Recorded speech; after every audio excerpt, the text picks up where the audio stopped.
Yes, Rahul. So, yeah, I think you've been seeing people joining for this session. Amazing. Good to see all of you guys. Which is, yeah. So, let's have a smooth conversation until then, then we start like a solid session. Is that okay with you? Like, just like a fireside chat. I don't want Okay. to. Don't want to convert this into a monologue. That'll be. It'll be great if there is participation. It's an open conversation. Totally. That's what. Um, okay. So, in the meantime, okay, we have 37 people with us right now. And yeah. Okay, Rahul, tell me something that like what are some of the spaces where you get all your information from in terms of where do you seek information from? Right. That's. I'm. I think this is a question for Web3 and crypto and NFT space. This question specifically for that or Yeah, in general?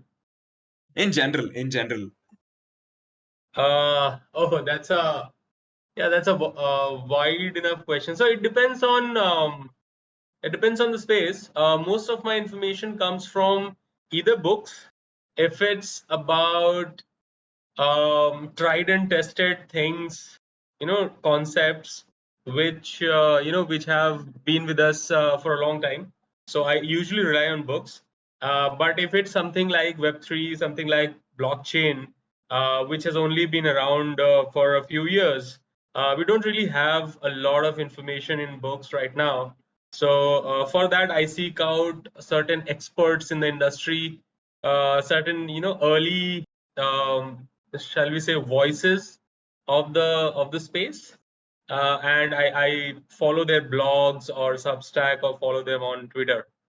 That's how I get my information.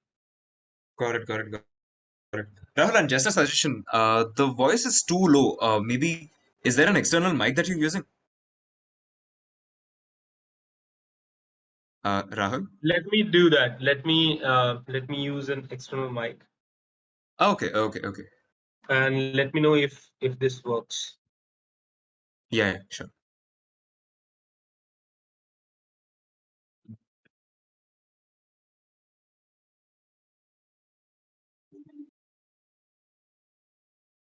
Okay, guys, we have how many?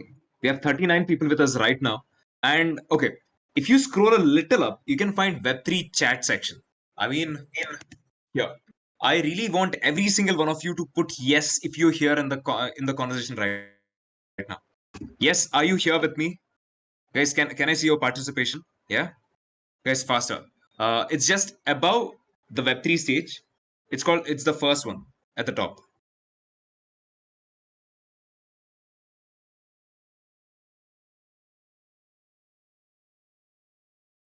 Guys, a little more faster. I really want you to keep messaging, and not personally, don't message me personally because it'll be a little hard to track messages. So yeah. Okay. If you're excited for this session, can I see number one in the chat? Faster, guys. Yeah. Okay. Because the conversation that we're going to have today is purely going to be driven by the questions that you're going to ask in this very space. So, well, I seriously require you to be active. Okay, so I've been getting questions like where exactly to message. Okay, if you're on mobile, you swipe left, right? Once you swipe left, you'll get a drop down menu. In that, you're right now in Web3 stage.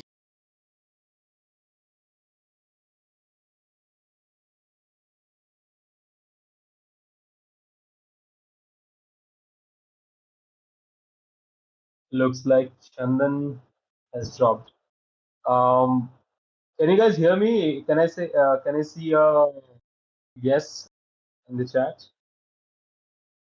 All right. You guys can see me clearly, right? Am I clear? Yeah, your voice is clear.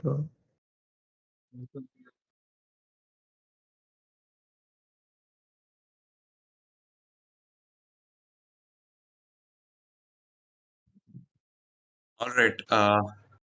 Hey Rahul, so sorry, like network discrepancy over here. No worries. All right. Okay, so it's right above the crypto NFT space where it's called Web3, and that's where you chat. Well, I seriously. Okay.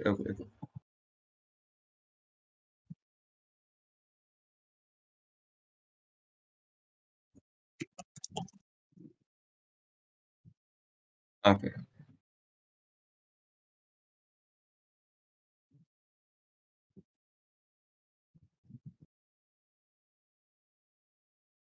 Rahul, shall we begin or do you want to wait? I think we can. Yeah, I think people are already excited. Let's not kill the mood. Yep, absolutely. All right. So, greetings, everyone. Welcome to that time of the day where you get to meet and discuss and have a conversation with people who are on top of literally everything, especially with regards to that specific niche. And talking more about something that has been outbursting from a very long time is the entire bubble of the metaverse. Well, talking about that, one thing which is always on news is someone from the Northeast selling their picture, I mean, a digital art for millions of dollars. And of course, that does excite every single one of you. But understanding and knowing what it does is the very first step. And this is exactly that. And we're gonna get started with today's session. This session is gonna be a very fun one because the person whom we have today is uh, is of course Rahul Singh, who is a co-founder of Bold.io. Talking more about Rahul, he is intensively an amazing person. Like we have been having, I have been a part of conversations that he have been running from the last few days, and today is like the final day. And on top of that, this is like a very special session where it's going to be a very fun conversation. That's going to be for this exclusive group of people who are with us right now. Rahul, welcome to BlueLearn. Thank you, Chandan. Thank you. Super excited to be here. Glad to host you, Rahul. So, Rahul, let's begin with the uttermost basic question. Even though it's been asked so much, why would a JPEG have value that's more than million? I mean, something that's more than nothing. Right. So I think to answer that question, I have to give you a little bit of a kind of a 2-3 minute session on what NFTs are and why are we seeing these crazy. So part of what you're seeing is crazy valuation is effectively also, like you said, a bubble. But uh, you know, beyond all of that, beyond all the hype that you see on the internet or on news or wherever, NFTs are critical piece of technology, a technological breakthrough, uh, which will enable the future of internet. And these are the building blocks of the future of internet. And this phrase is thrown around a lot, the future of internet, everything. But I am super serious when I say this. So let me take you when you talk about future, we have to start from the past. So let me take you to the very beginning of internet, where the year is around 90, 91, 92, when the first website was born, right? And I don't know how many of you would have been even born then or have seen the first website. Uh, that was the time when people thought that internet itself was a scam or a fad, right? Um, but for the first time in the human history, there was this technology which enabled anyone across the globe to instantly connect with each other, right? And now how we connect on internet is via files, and these files are text files, JPEG files, videos, and stuff, right? So since then, since that day, I mean, that was like 30 years ago, there is a very important riddle that internet has not been able to solve, and that is the problem of intellectual property. Let me take a few moments to kind of unravel that. Uh, intellectual property is a very well known and very well kind of understood concept in the physical world. And it has been centuries since we've been protecting intellectual property. I mean, you go back centuries and we still see, people's intellectual property rights being respected and everything in 500, 600,000 years ago, right? But in internet, we are not able to do that. So you mentioned JPEG. JPEGs are essentially created when you, let's say, take a picture or draw a picture or um, create some kind of visual digital piece of art, right? Now these are instantly can be copied, instantly sent across the world to anyone, right? And what you are effectively sending is not the original piece that you have on your phone or on your laptop, but you're sending copies of it, right?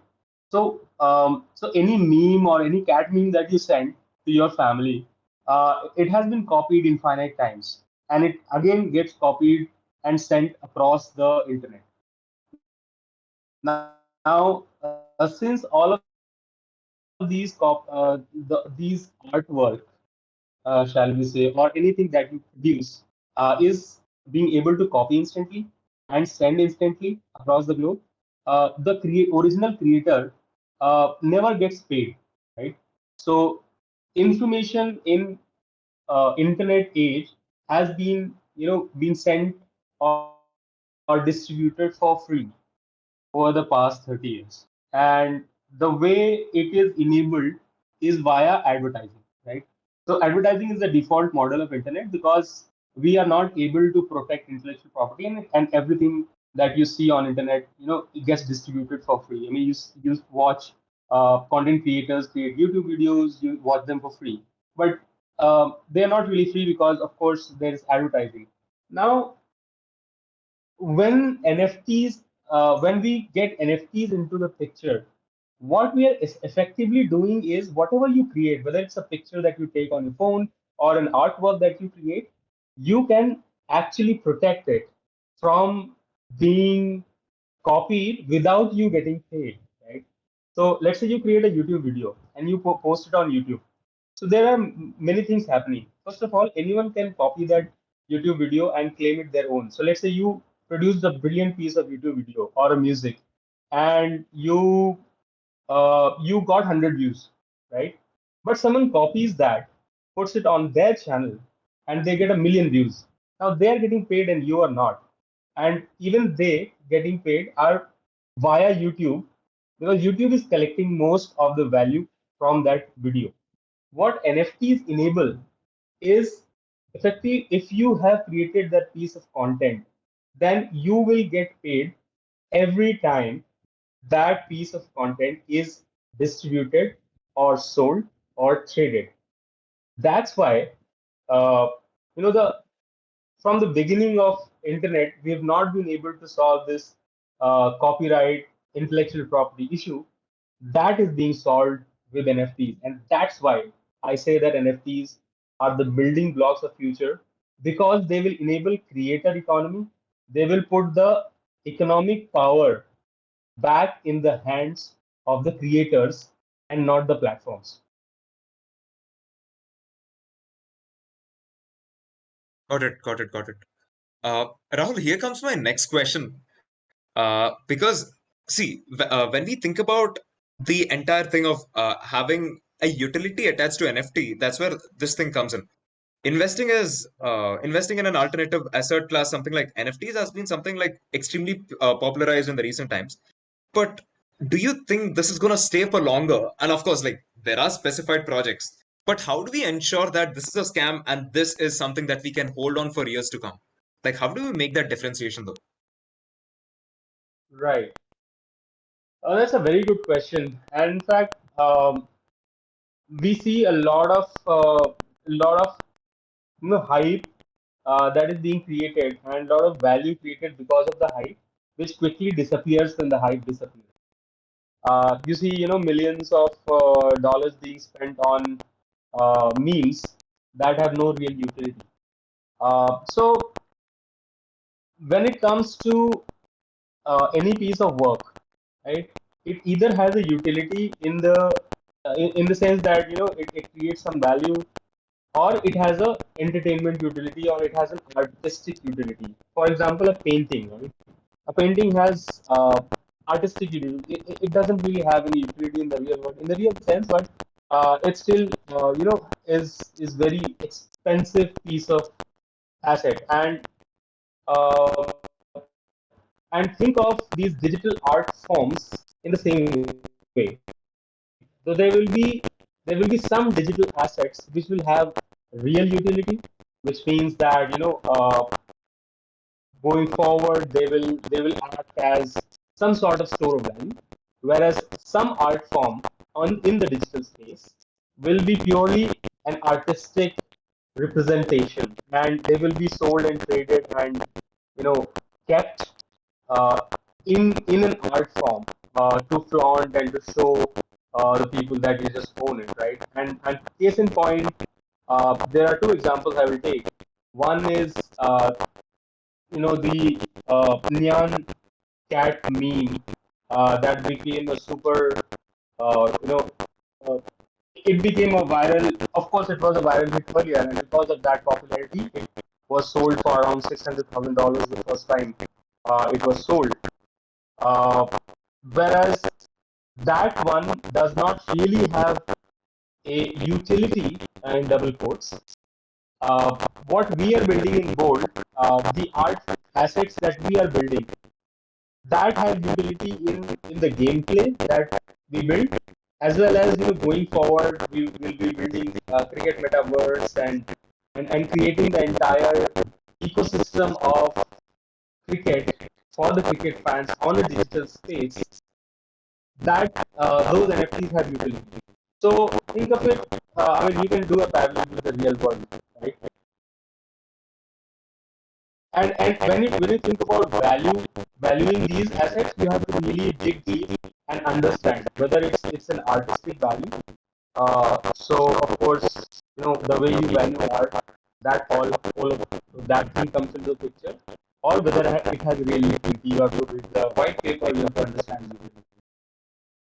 Got it. So, I mean, for those who don't know about the example that is quoted, and neon cat is that pink colored cat where it has a rainbow behind it on a deep blue background. I mean, it's definite that like you all might have seen it. So, okay, one thing is that just Google it, guys, like NYAN cat, and yeah, it's pretty popular. So, okay. Rahul, let me ask you a tricky question. So, is there any other thing with no utility just got like a fad so big? Oh, there are hundreds of examples, especially in recent times. So one of, I mean, you see anything that if you dig deep and scratch under the surface, and you will see some signs that this thing could be just a fire. Uh, there are multiple. I mean, that's a topic. I mean, that's another topic, and that point. But there are hundreds of examples. I don't want to take any names, but think of it this way: out of 100 projects that you will see, NFT projects that you see, think of 95 of them as being just fad. So it is up to us to really dig deep, read the white paper that most of the people don't do. They just look at Twitter feeds and all that thing, and then they start investing in this stuff. But that's a really big thing to do. Got it. Okay. I don't know because like the entire subject is just so much that unless and until it's the digital art, there are a few real world scenarios where we see NFTs can be a real piece of tech that can be used that purely revolutionize domains. Maybe you take on a physical scale. Would you like to quote any examples in your lines? Yeah. So think of NFT as a certificate of ownership, right? So let's say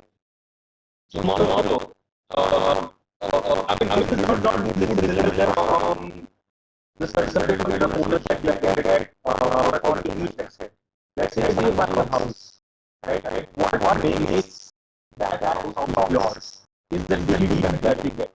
And as defined by these policies, it is a piece of paper that is legally telling everyone that property belongs to you. Now, think of all the legal and all the legal work that goes into ensuring that property that goes is protected and it's possible you have anything to it, right? I think NFTs have the power to replace all of that, even in the physical world. So imagine a piece of code, and NFTs are essentially a piece of code on a blockchain, right? So imagine a piece of code telling, giving you a certificate that a certain XYZ property in the physical world is yours. And now that property, that token of ownership now can be traded or can be transferred to another person, or you can just rent it out. NFTs are also it's baked into the smart contract that you can rent out NFTs. So imagine the rental process becomes so easy, right? So there are real world examples. Now, I recently read one very clever use case of NFTs. So companies making NFT chips that you can plant on expensive items. Let's say, for example, Gucci bags or any expensive items, and those are the certificate of their authenticity. So you can scan the chip, and you can figure out that okay, that is actually an authentic Gucci bag and not a fake. So there are real examples or real use cases of NFTs, and we're just at the beginning of it. Rahul, if I may interrupt on that point. So, I always had this question. There are tons of counterfeits already. Let's say there are hundreds and thousands of counterfeits for Gucci, Versace, and all these top tier one brands, which always talk about flamboyancy and extravagance. But that's exactly where the idea of NFTs come in, and they always talk about it being genuine, 1 out of 50, things like that. But why can't it be copied? It's pretty easy to just print a QR code, right? What would you like to comment about it? So NFTs are not essentially QR codes only. I mean, these are pieces of code on the blockchain, and the property of blockchain is such that it is verified by a large number of people. Yeah. And so when you say that this is certificate of ownership, this is certificate of authenticity of a piece of work, then a lot of people have already audited it and certified it that all right, this is authentic. And now you can of course copy it, but the way blockchain works is that it punishes or it discourages people from creating or hacking that system, right? So so you can of course uh, copy it, but it won't be the same piece of code or same block that is there on the real blockchain on which your NFT resides. So in that sense, it's pretty secure. Totally got it. So, I mean, my question have to be tweaked in this way. So, how about like in recent times, I've seen a bunch of clothing brands going ahead with putting a code or a design which just goes all dynamic when we bring in a camera in front of that. So, you're aware about this, right? What's it called, by the way?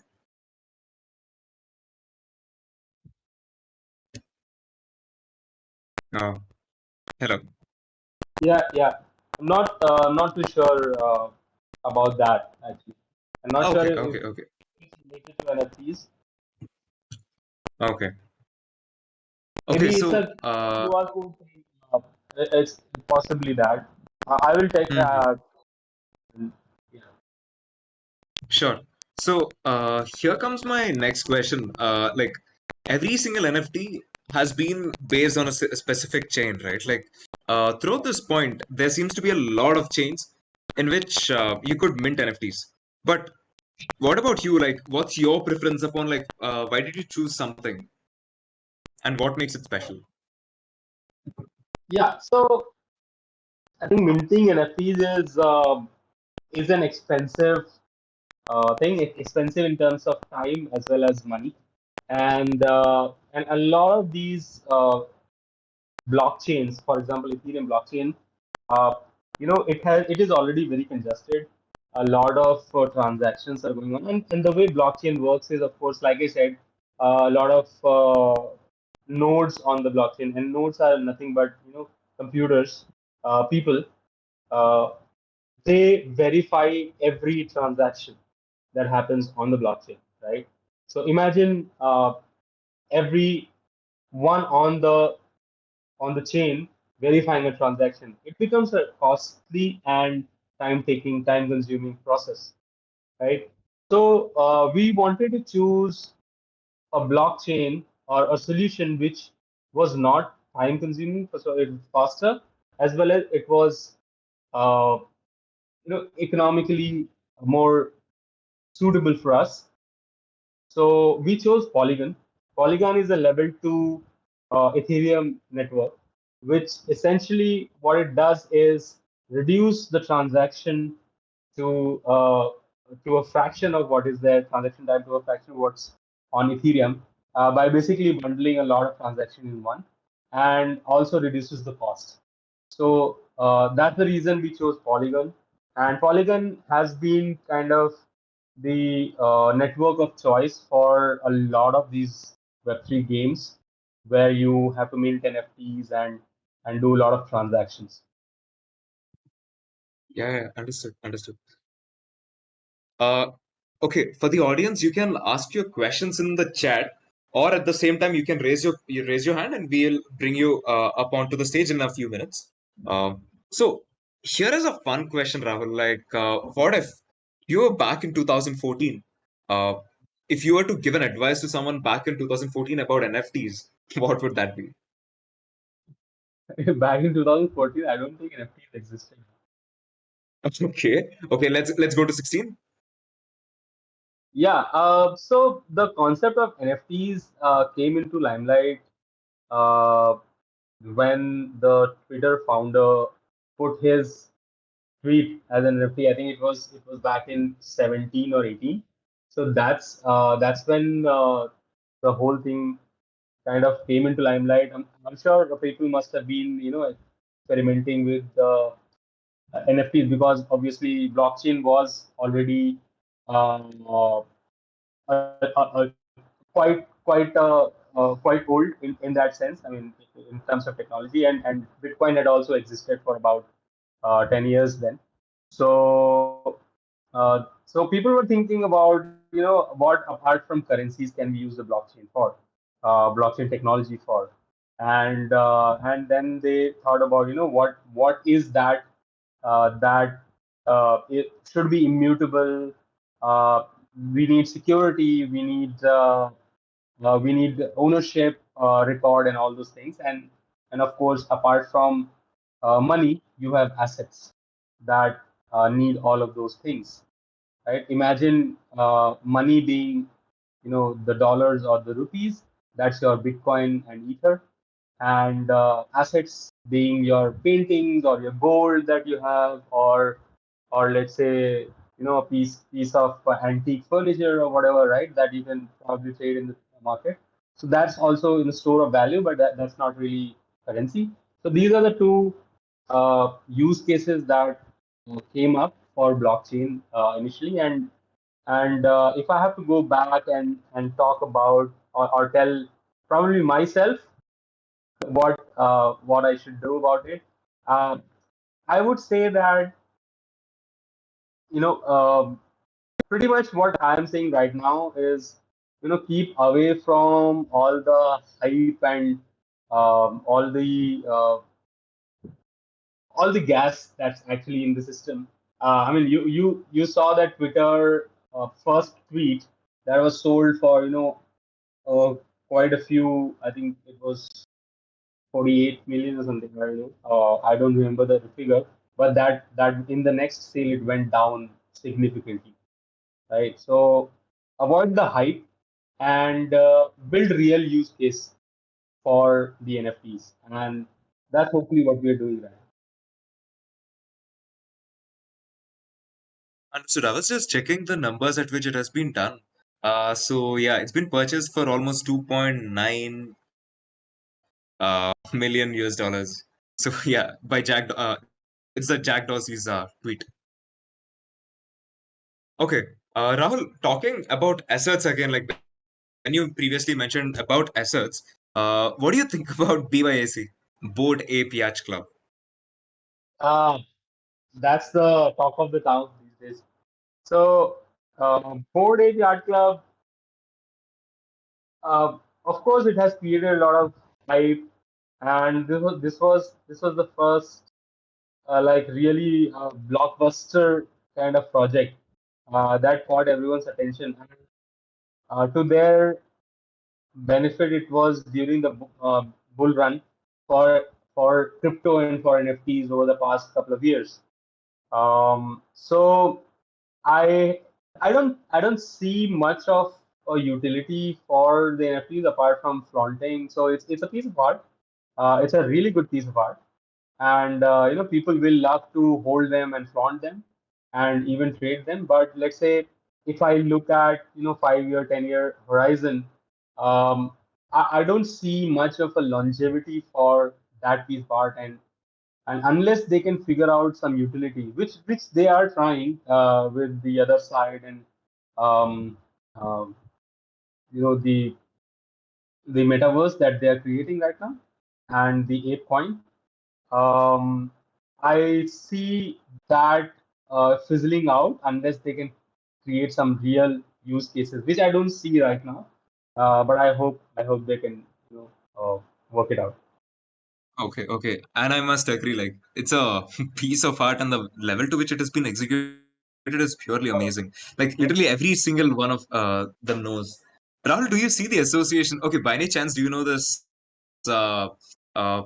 Panda experience that it's called the Gem Surprise Ball back. It used to be back in 2012, 13, 14, where Gems has run this campaign extensively that there are these bunch of pandas, that the idols that are randomly that are put into these balls, and people used to be crazy about holding them.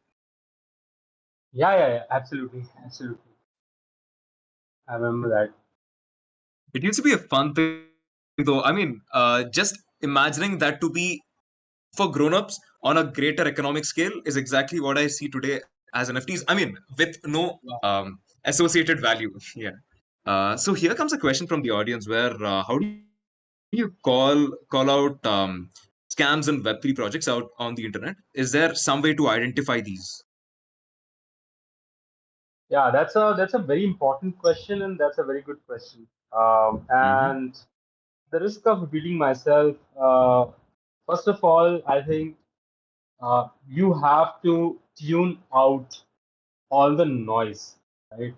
Uh, for any project, there will be, I mean, you will see some of the projects that are on the radar. You'll see a lot of noise around it. People, buying and selling and hyping it up. But you really need to go one step beyond that hype and look at the project, look at the white paper, look at the light paper, look at the team that is building it, right? And look at the utility. Of course, I mean these are everyone is almost going to say that there is a huge utility, and everyone's going to claim a lot of things on their even on their white papers.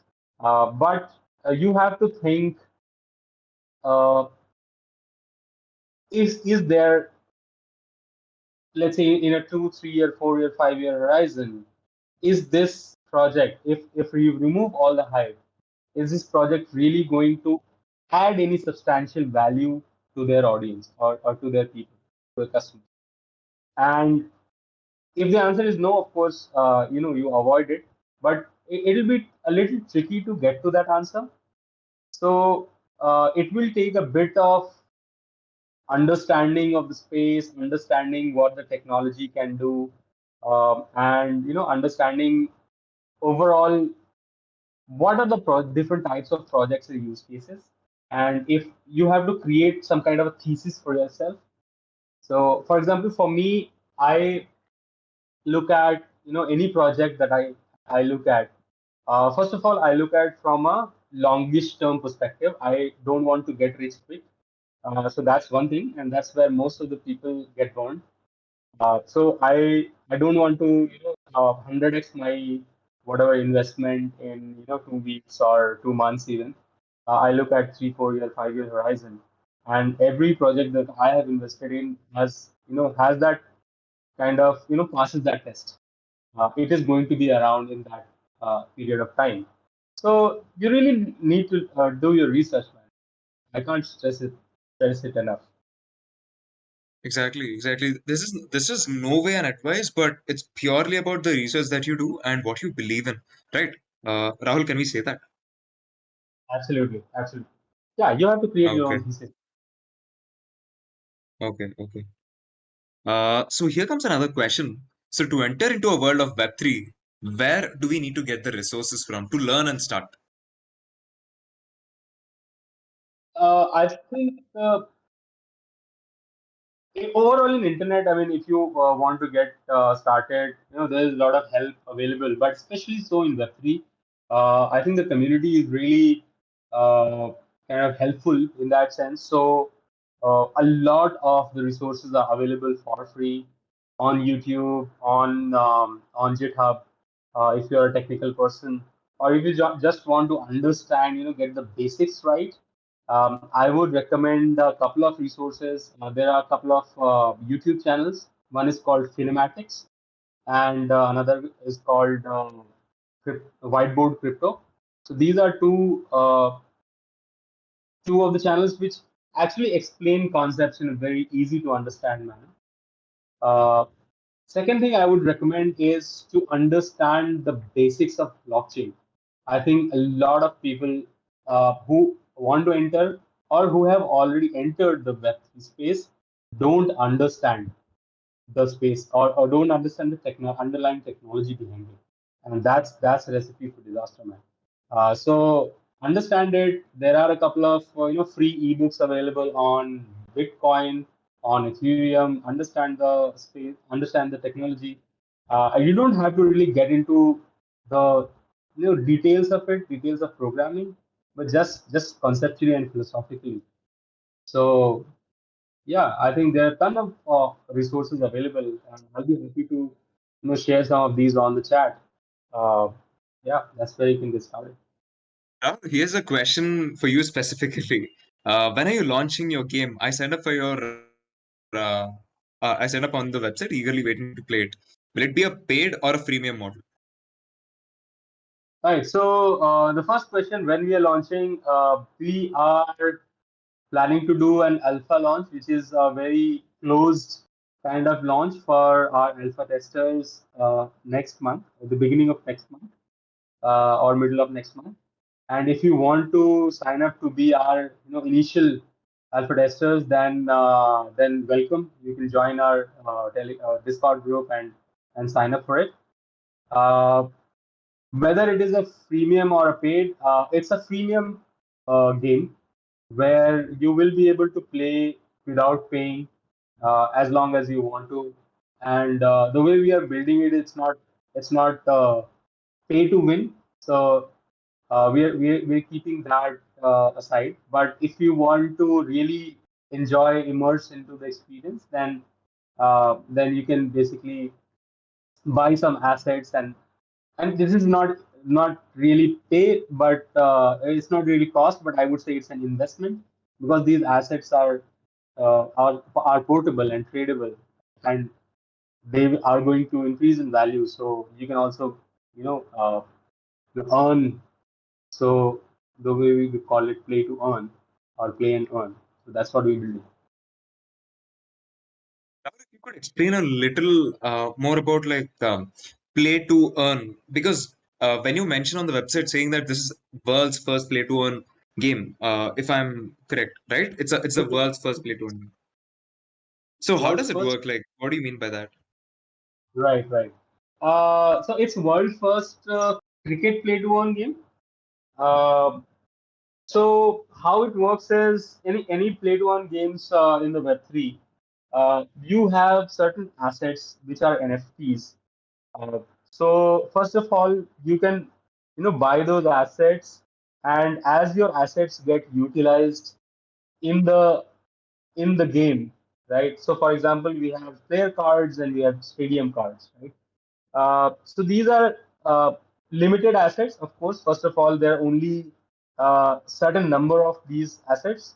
These are not infinitely replicable that you have in other in Web2 games usually. So once you hold a card of a player or a stadium, every time that asset is used in the game, you get a royalty, right? So that is one way to earn. Second way to earn is actually playing the game and winning. So there are these games where you will be given some free tokens to start with, and you play against other people. Let's say Chandan and I are playing, and I get my free tokens and I stake that in a game against Chandan, and Chandan wins. Chandan takes away the half of my pot, and the rest is distributed among the asset holders and everything. So that's how you earn. So you win to earn, you hold to earn, and of course there are other mechanisms like staking that are like very Web3 concepts, which I can get into if people are interested. But that's how you earn again. So there are multiple methods.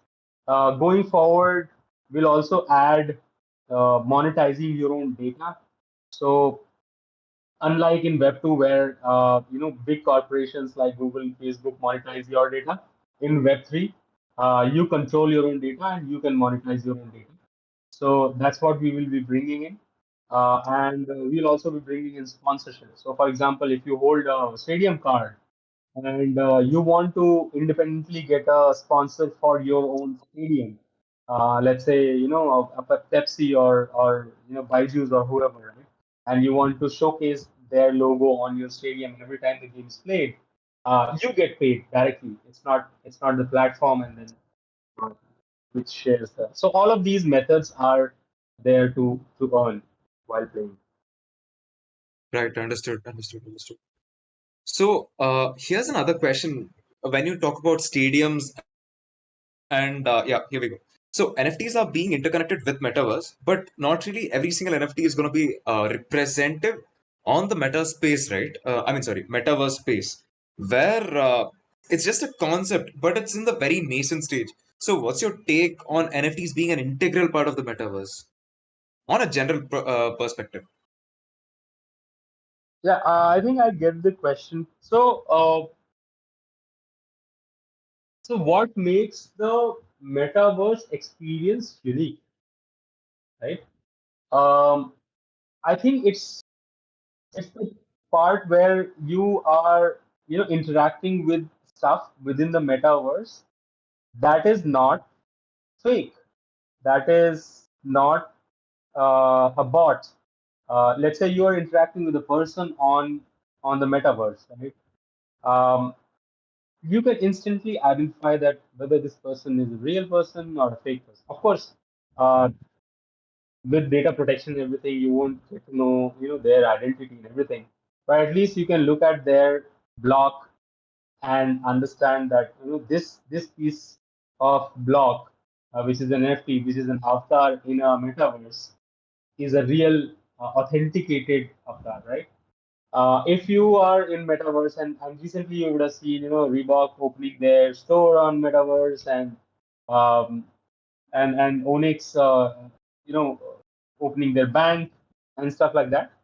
All of these are verified, authentic interactions within the metaverse, and that's the important part.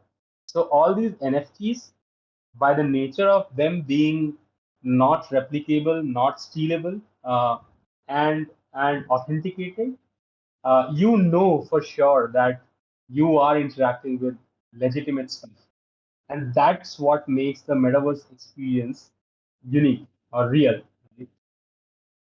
Um, yeah, I hope that Got it. Got it. clarifies. Yeah, yeah, it does. It does. It does. It does. So, okay. Uh, yeah, let's go for the questions, shall we? Yeah, absolutely. Okay, guys. Okay, since you've raised your hands, I'm getting you on stage. So, if you wanna ask the next question, so go ahead and raise your hand. Okay. All right. Hi, Johnny. Hi, Johnny. Hello. Uh, Johnny, you're not audible if you're speaking. Am I audible now? Yes, yes, yes. You are. Go ahead. Okay. Sorry. Yeah, just let me introduce myself. I'm Aditya. I'm from IIT Bombay. So I just had a couple of questions for our guest here, Rahul. So you were talking about NFTs and them being connected to the owners, but weren't NFT initially thought as an idea to link a digital asset to different people or the creators themselves? So why have the NFTs implemented the blockchain route, which makes it super expensive for people to mint their own NFTs? Like right now, the price of an if I want to take an mint an NFT, I would have to pay a lot more in the gas fee to mint them, which does not make it viable for most of the people who make digital art. Yeah, that's a very good question, and thanks for that. Um, so there are two parts of this question. One is the cost part that you mentioned, and you're right. Traditionally, minting NFTs has been super expensive. In fact, Chandan talked about Bored Ape Yacht Club, and there was about 200 million worth of value that was destroyed just by minting. It went to no one. It went to neither the platform nor the owners. It was just destroyed. Right? So that's a lot of cost for minting NFTs. And the reason why blockchain is used to mint NFTs is for the very reason that every single blockchain is a trustless protocol, which means I can for sure ensure without any central authority telling me that this piece of art or this file on the internet belongs to me, right? No other technology before NFTs was able to do that. So NFTs are just a piece of code. So how do you think, and this is a question back to you, how do you think intellectual property was, let's say you create a piece of music, how do you, or let's say an artwork, let's say you created a Bored Ape back in 10 years back. How do you think you would have protected it from getting copied, stolen, blah blah blah? What were the different technologies being used earlier? Can anyone name? Yeah, so I agree with you on the point that copyright has been a great issue, and there are several copyright detecting algorithms and different things that have come up now, but still that is a issue too, which you're mentioning. Yeah. So that's precisely the reason. And now, of course, NFTs are beautifully solve that problem, but then they create this problem of cost, like you mentioned. But let I me just extend my question that the when I have an ownership to an NFT, I do not have any copyright claims for the asset belonging to it. That is, the copyright claim still remains with the original creator. So what about that? So why do not NFTs offer me copyright claims if I buy the NFT? if you buy the NFT, so you can actually replicate it, right? But every time that NFT is traded, a part of the royalties will go to the original creator, and that's how the NFT code or technology is baked into that whole royalty system. is baked into the NFTs. So yes, you're right. You can copy. You can reproduce it. So for example, Neon Cat, we mentioned earlier, there are lots of reproduction of those neon cats. So people have changed background, changed the color, changed cat into a dog. All of those things can be done and have been done. But every time that change happens, every time it is further traded or a value is created, part of the value goes as royalty to the original creator. And isn't that the right way to do it? I mean, someone Okay. created a piece. I mean, would it happen across any platform? So let's say you said that the Nyan Cat was sold as an NFT, and let's say I used it in a, let's say in a art, in a painting, a digital painting or a YouTube video. So would some part of the monetization act automatically go to the owner of that NFT? A large part will go to the owner. Some part will go as royalty to the original creator. Yeah. So it'll be split, of course. Uh, but that's also how you can change the code in the NFT. So currently, the way NFTs are minted, you have that royalty piece baked in. But of course, you can create your own piece of code which has a different mechanism. Yes. Let's No, say no, that's not my question. My question is, would the revenue automatically go to the owner and the NFT holder? yes, yes, automatically. That's the beauty of it. So also, is it like platform dependent?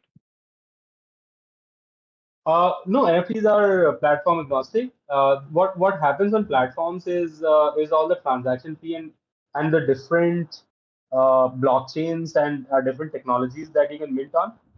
But those are platform specific. Uh, but NFTs as such, the way they are built, they are not platform, so they are agnostic. They live on So the blockchain. yeah, so just the last question of mine. So NFTs were actually introduced for helping the artists for their digital arts and assets, but don't you think they are becoming more of an asset like your basic stocks or cryptocurrencies that people are holding on to, and not actually giving justice to what they were initially built for? Right. So NFTs, like you rightly said, they are used for protecting rights of the creators. What the currencies that you're talking about, they are actually fungible tokens. They are not non-fungible tokens. So if you talk about Matic token or even our token, which we are going to mint, those are all fungible tokens, and they have a different use case. So underlying technology can bring up multiple use cases and multiple business models. It's just the way you use it. And, Yeah. Well, thank you and for answering my questions. it will be many more use cases. It will not just be about artists and creators. It has many more use cases that will come up in the future. Yeah. Well, thank you. No worries. Thanks. Very good questions.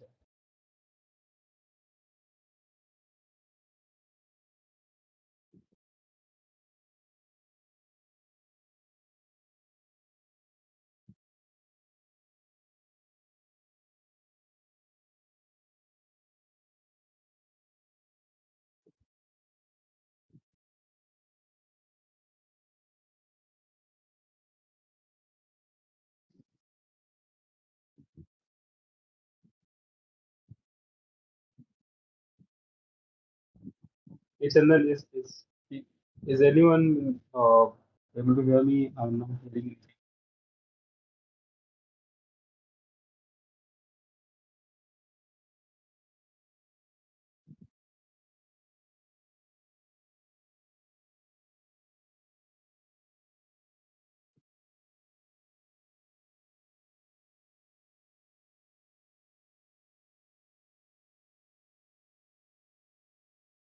Yes, I hope I'm audible now. Yeah, yeah, yeah. Rahul? Yes, you're audible.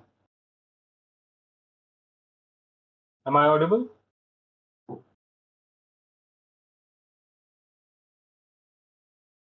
Yes, yes, yes, yes. So, Simran, go ahead.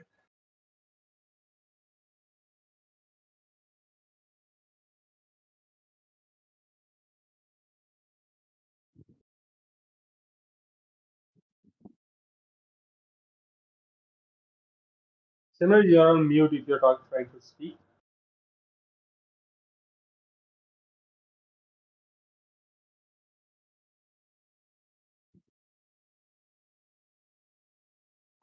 Simran, you're not audible.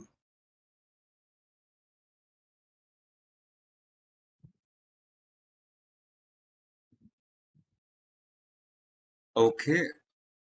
Uh, Ayush, Hi, yes, you can go ahead. hear me? Yes, Ayush. All right. Hi, Rahul. How are you? Sorry, I joined a little late. I just got to know about this session and I just hopped in. So, what's happening? How you doing? Awesome. I'm doing great. How are you doing? All right. So Simran only told me about this session, and she's my friend. So, I had this quick question since I'm new in this, space. I'm a proper Web 2 guy, but now jumping into Web 3. So, might sound, very basic question, but I want to understand at this point where we are today, what is the utility of NFTs and what are the use case of NFTs today, and uh, isn't it turning these platforms are turning like a stock images platform, or if you can explain me how we are using NFTs today, and how many ways in which we can use. Yeah, yeah, Yeah, yeah. yeah. I think that's been this is topic of the day. And to quickly summarize, um, so I think in the previous conversation also we were discussing about the utility of NFTs. Uh, they are actually certificate of ownership on the internet for digital asset. Think of it that way, right? So any piece of any file on the internet, if you want to assign an ownership to that Mm-hmm. file, you can use the technology, right? And they are used to protect intellectual property. They are used to distribute royalties for the creator. So they are basically creating or building the next phase of internet where creators will have the economic power in their own hands rather than platforms, and that's the big change that NFTs are bringing. So I took an example. I am not sure if you were there at that point.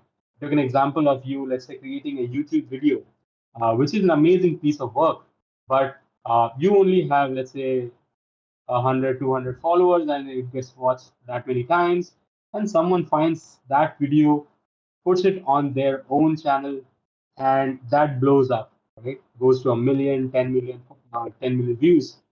They are the people who are getting paid for it, right?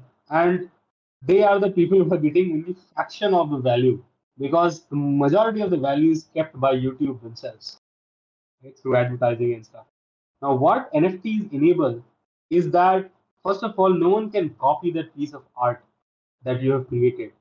You have the power to directly disseminate and directly get benefited from that piece of work. So that's one use case. And of course, like I said, when you say that NFTs are essentially certificate of ownership, then you can think about any use case that requires intellectual property rights management or royalty distribution, or any use case that that has that concept of ownership.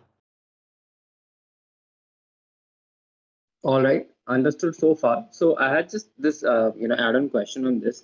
Like, shouldn't we be creating NFTs all day? Because since you mentioned, if someone is creating a very nice video, which someone finds unique and put them out, and So shouldn't we be documenting all day whatever we are doing and putting it as NFTs?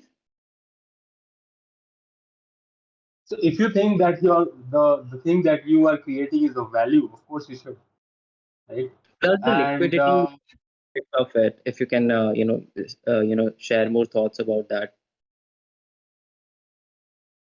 yeah, so like I said, if you think that the piece of work that you're creating has value, then you should definitely create an NFT out of it, and then only try to share it, because in that case, every time that piece of work gets traded or shared, you get a piece of the royalty, right? Of course, there is a cost involved in minting the NFT. So the simple cost benefit analysis you have to do is whether you are able to recover that cost, right? So, I mean, like someone mentioned, there was a guy who sold his selfie on OpenSea for $1 million, I think more than $1 million.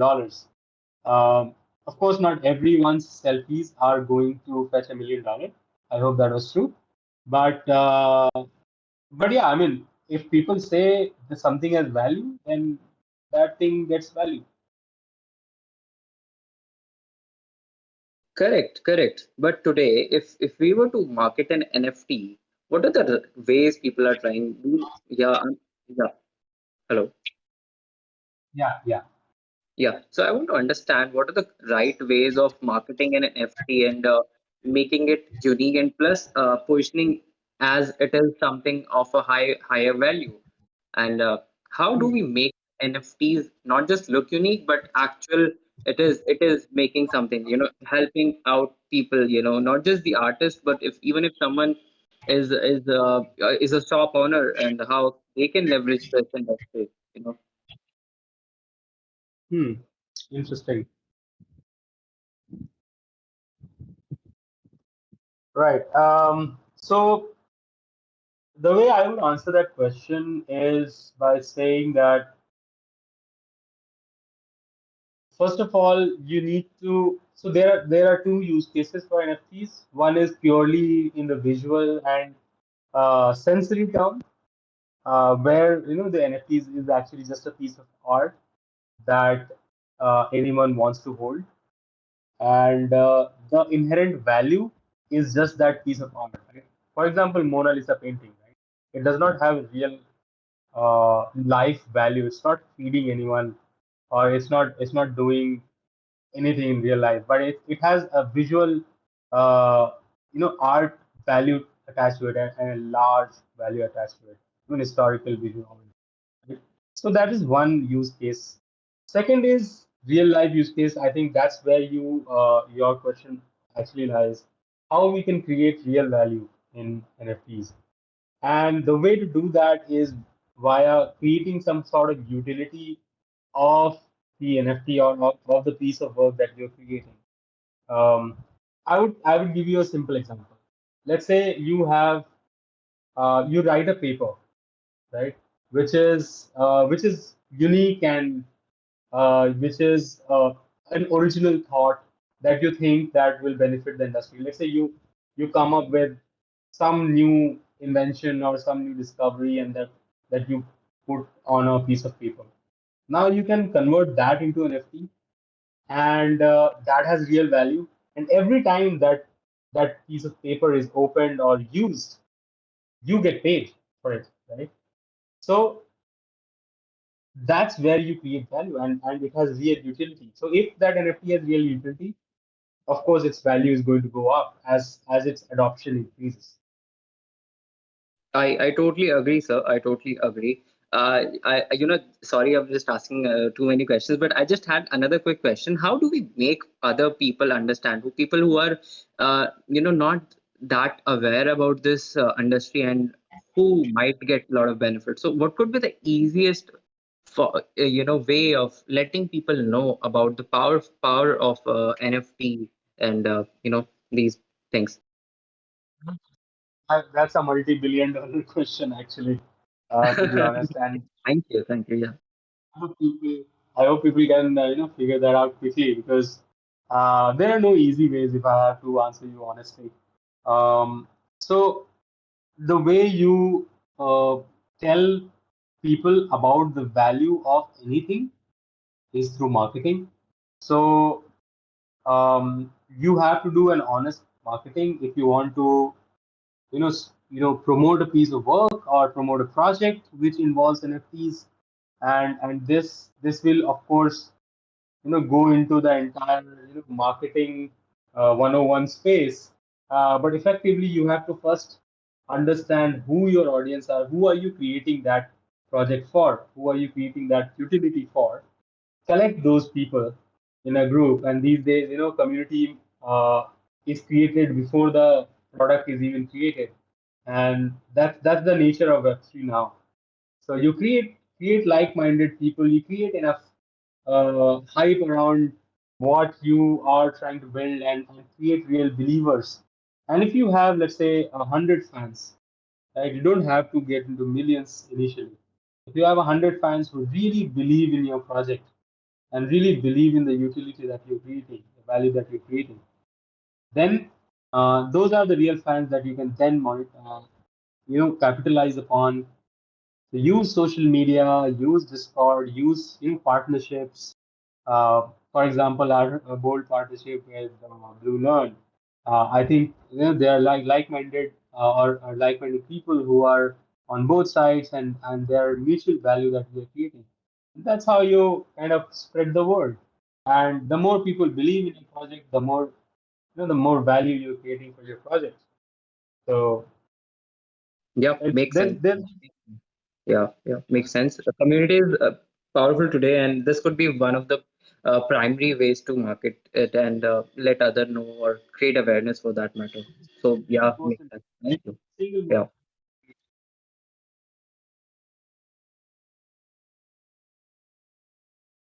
Thanks, Harsh. Um, okay, so Thank okay, you, Chandan. Thank you. okay. Rahul, so shall we take a few more questions? I'm free if you are. I think we have run Okay, over time, but this is a fun conversation, so I'm okay to take a few questions. that's great. That's great. So audience, if you have any questions, feel free to raise your hand, and yeah, you will be on stage. Rahul, so here are a few questions. Is there some sort of any certification for green projects as they are verified by a group of trusted individuals? And if there are any books that you'd like to recommend in the space of Web3? Yeah. So I am not aware of the green projects that you talked about. So I actually follow a few thought leaders in the space, and their commentary, and I mostly rely on my own research. So you can't really uh, bet on any single individual or an organization's authenticity, or their real shall we say interests uh, when it comes to greenlighting any projects, or signing off on betting on any projects. So they might have their own motives.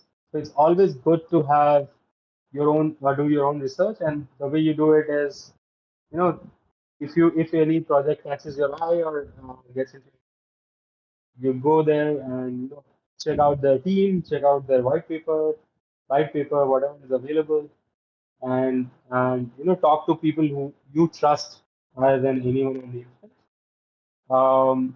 As far as the books are concerned, there are a lot of resources which are available online. uh, I think one of the top books that I would recommend is, uh, there are two books, one on Bitcoin and one on Ethereum. So uh, those are the books that I would recommend: Mastering Bitcoin and Mastering Ethereum. So that's like a basic understanding of the technology itself.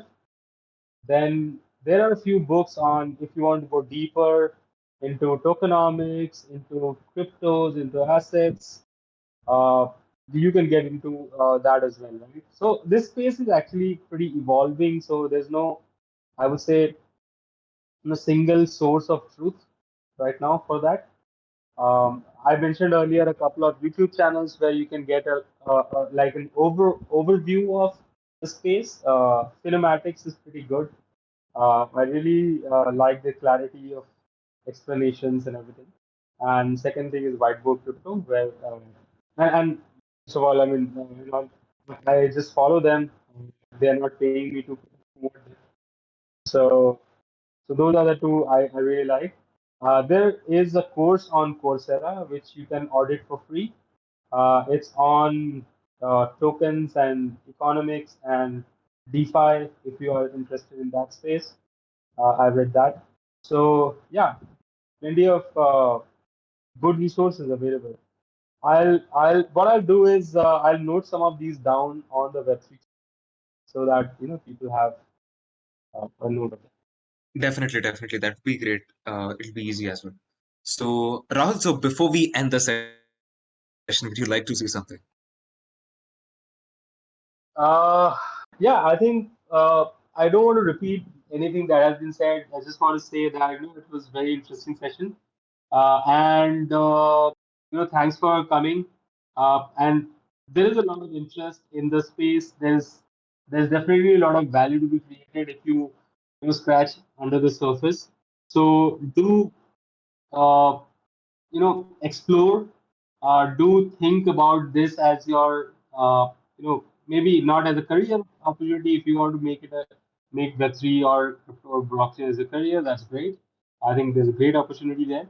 But even as a person who wants to create value, having an understanding of the space, having uh, clear thoughts about your own understanding about different projects and different uh, uh, uh, you know projects. Sorry, uh, if you do your own research, then you are going to benefit a lot from being in the space. So that's what I would say.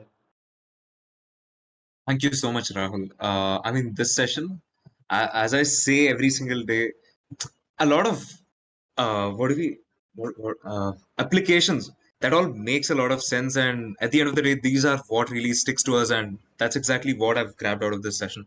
So, thank you so much, Rahul, for coming on to BlueLearn, and well, that's it. All right, ladies and gentlemen, thanks for joining us. We are looking forward to have many more interesting sessions with huge gatherings very soon. So, yeah, looking forward to that. And once again, thank you so much, Rahul, for coming. Awesome. Thank you so much for coming. Thank you for having me, Chandan, and have a good night. Thank you. So, guys, you can go to any VC and you can have a conversation there about literally anything, or you can start a VC by yourself. Um, that is BlueLearn, India's largest student community. Well, see you in the next one. Bye. My name is Chandan Perla.